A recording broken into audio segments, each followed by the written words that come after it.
এবং আমরা যদি কাউকে ভালোবাসি আল্লাহর জন্য ভালোবাসবো, কাউকে ঘৃণা করি আল্লাহর জন্য ঘৃণা করবো। মহব্বত আল্লাহর জন্যে, ঘৃণাও কার জন্যে? আল্লাহর জন্য। আল্লাহ পাক সমস্ত এলেম শিক্ষা দিলেন। এটা কি ভালোবাসার বহিঃপ্রকাশ না?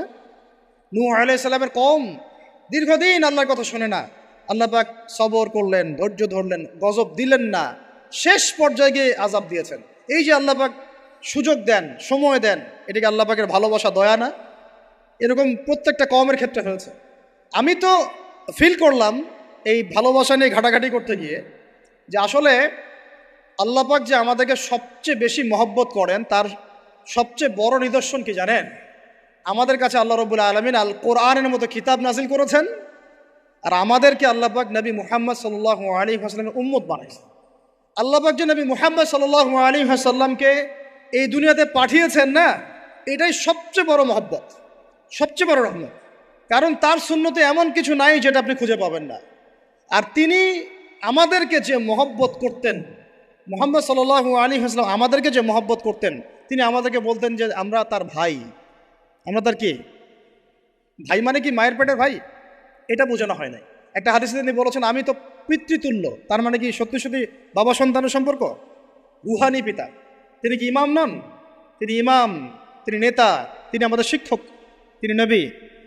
তো তিনি আমাদেরকে যে মহব্বত করতেন, তিনি একদিন বলছিলেন নবী সাহাবীদের সামনে, কাশ আমি যদি আমার ভাইদেরকে দেখতে পেতাম। সাহাবীরা বলছেন ইয়া রাসূলুল্লাহ আমরা কি আপনার ভাই না? তখন নবীজি বলছেন না, তোমরা আমার সাহাবী, আমার ভাই তারা যারা আমাকে না দেখেই আমার প্রতি ঈমান নিয়ে আসবে। প্রত্যেক নবীকে আল্লাহ পাক একটা দোয়া করার চান্স দিয়েছে। কয়টা ভাই? এমন একটা দোয়া যেটা করলে আল্লাহ পাক কবুল করবেনই করবেন। করলে আল্লাহ পাক কি করবেন? অবশ্যই কবুল করবেন। নবী সাল্লাল্লাহু আলাইহি ওয়াসাল্লাম বলছেন যে সমস্ত নবী এই দোয়াটা পৃথিবীতে করে ফেলেছে, আমি এই দোয়াটাকে মুলতবি রেখেছি যে কাল কিয়ামতের মাঠে আমি আমার উম্মতের জন্য সুপারিশ করবো ইনশাআল্লাহ। এবং নবী সাল্লাল্লাহু আলাইহি ওয়াসাল্লামের সুপারিশে বহু কবিরা গুনাহগার মুসলমান যারা জাহান্নামের ফয়সালা হয়ে গেছে তাদেরকে আল্লাহ পাক কিছুটা শাস্তি ভোগ করালে হলেও আবার জান্নাতে নিয়ে আসবে। তিনি আমাদেরকে মহব্বত করেন না? করতেন না?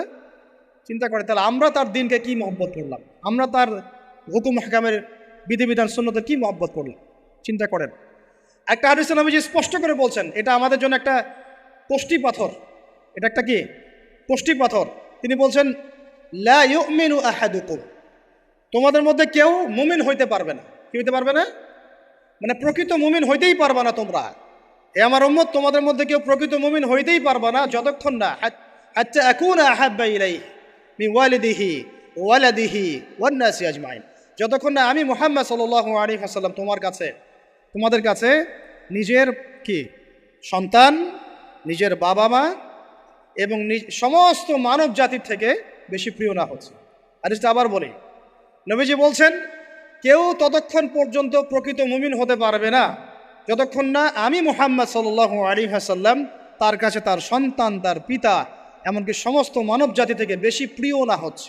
আর আমরা যারা আগামীকালকে এইটার প্রিপারেশন নিয়েছি, আসলে কি আমাদের কাছে নবী প্রিয় বেশি না আমাদের দুনিয়ার স্বার্থ বেশি প্রিয়? যারা এগুলো করবে তাদের কাছে কি সত্যিই নবী প্রিয়? তাহলে তারা করতে পারতো না। যদি নবী আমাদের কাছে সবচেয়ে বেশি প্রিয় না হয়, আমরা মুমিন হতে পারছি না।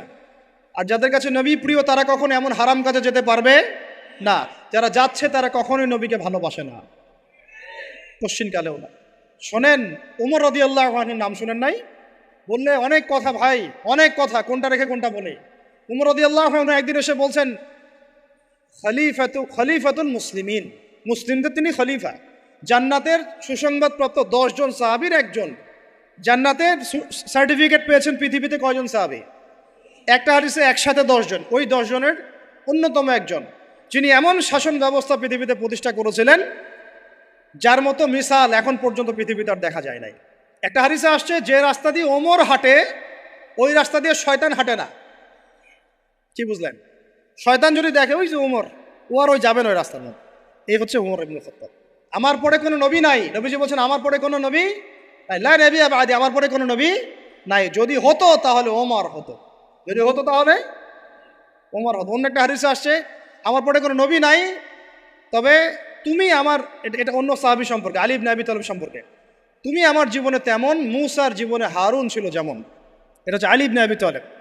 তো এখানে কথা হচ্ছে উমর রাদিয়াল্লাহু আনহুর মতো মানুষ নবীর কাছে এসে বলছেন সাল্লাল্লাহু আলাইহি ওয়াসাল্লাম, ইয়া রাসূলুল্লাহ ওয়াল্লাহি লা উহিব্বুক, আল্লাহর কসম করে বলছি আমি আপনাকে অনেক মহব্বত করি, ইল্লা মিন নাফসি, আমার নফসের চেয়ে বেশি না, মানে আমি আমার জানের চাইতে আপনাকে বেশি মহব্বত করি না। কথা কি বুঝতে পারতেন কি? মানে আমি আপনাকে অনেক মহব্বত করি ইয়া রাসূলুল্লাহ, সব কিছু থেকে বেশি মহব্বত করি, কিন্তু আমার নিজের জানের চেয়ে বেশি না। নবী সাল্লাল্লাহু আলাইহি ওয়াসাল্লাম বলছেন, লা ইয়া ওমর, এখনো মুমিন হওনি ওমর। কাকে বলছেন?